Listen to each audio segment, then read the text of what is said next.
Hi, this is Yolanda Charles. Check out for bassplayers.only.com. Tell me about your musical upbringing. Well, there are no musicians in my family at all. We used to play a lot of music.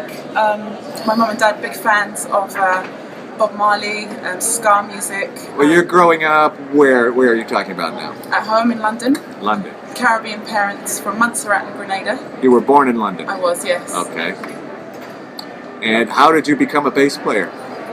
I was playing various instruments when I was growing up, and I came across the guitar as an option, so I tried it for a short while, but it didn't suit me as an instrument. I would just pick out bass lines on the guitar, and then my guitar teacher said, "You don't want to be a guitarist, you want to be a bass player." I was about 14 or 15 or something, and so by the time I was 15 I was learning bass at school, just a little bit of bass, not really any bass technique, more just the role of the bass in the song or arrangement. But then once I got out of school I learned more about actually playing bass. Okay, so once you got into the bass, once you discovered the instrument, who were your influences as an early student of bass? Usually whoever I was listening to at the time on records, so it wouldn't ever be a specific musician, like I would follow every single thing he did or she did, but it would be more that I like that record and like that bass line on that record. So lots of soul funk stuff, and Marcus Miller would be one of the key bass players because of his work on Luther Vandross, and Barry's son John Johnson on Don Blackman's album. Some of that bass playing that's the album I wish I'd played the bass on. Right. If there was anything I wish I could have done, is that bass on that record, because I admire his playing on that record a lot. Well, okay, you discovered the bass, you got into the bass, you're listening to it.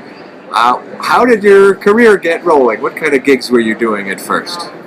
Actually, my first professional job came through college, because I went to college to do a very non-academic music course, more like a popular music course, not really any academic qualifications at the end, and we took part in a rock school competition, and the engineer that was just working the audio, he happened to be a sax player as his other job, and 2 years after I did that competition, I got a phone call from that guy saying, somebody needs a bass player, and I thought of you. And so that was for a guy called Jimmy Somerville, who was in a band called the Communards, and I was about 18, I think, or 19, working in a supermarket to save up to buy a bass, and I quit my job because I had a tour with Jimmy Somerville, and then the tour got cancelled.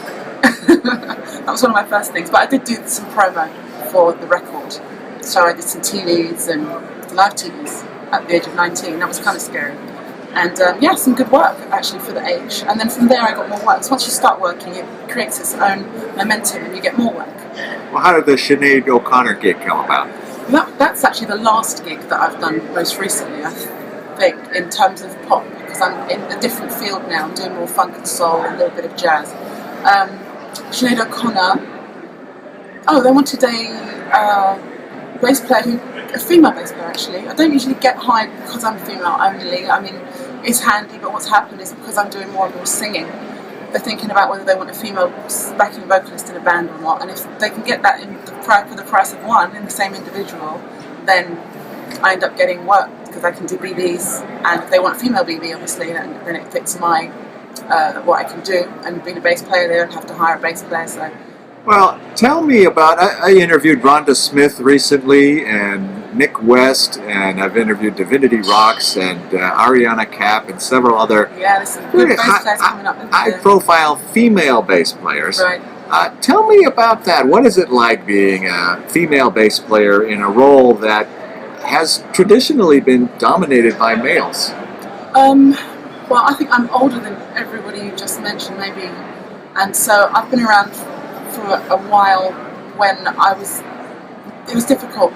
There's far more good musicians now, far more good female bass players now.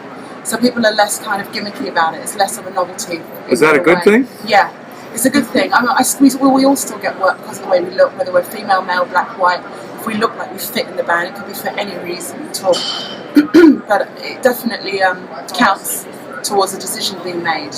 And I feel that sometimes you're asked to do the job because of your gender and not because you're playing great. And if you're female, that's something that irritates the hell out of me. I don't like being represented by female musicians. We're all representing each other, I feel, because in the female musician world, there's so few of us. So every time somebody's been hired to do a job and they're just not holding it down, I just feel like they were just tired as eye candy.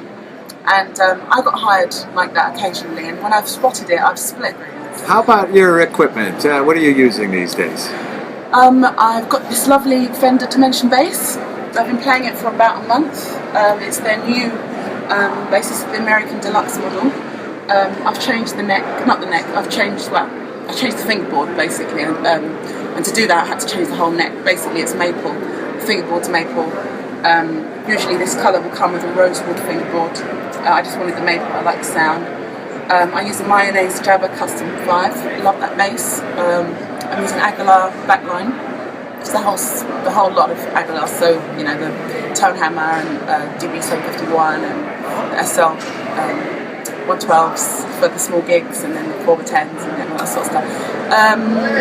Pedals, I'm using Pictronic stuff, various things. I'm trying a load of stuff out, so I can't tell you exactly what's, you know, what I love, but I love the looper at the moment. That loop is just crazy good.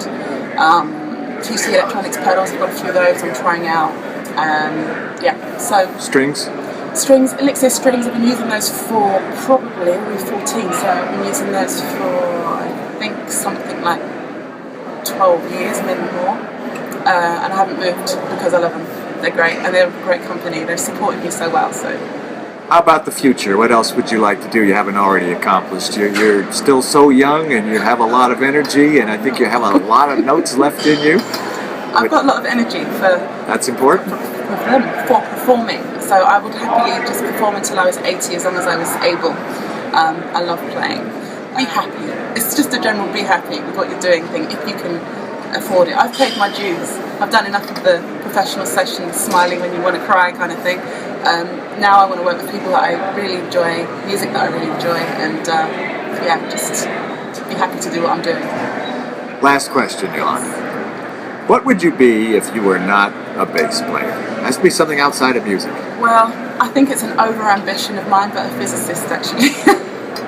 I'm crazily into physics, and I'm into the sort of entertainment form of physics, which is mostly nonsense, which is science fiction. So I read a lot of sci-fi books. I'm a bit of a geek like that. So yeah, you wouldn't believe it, right? I'm usually the only girl in the science fiction part of the bookstore.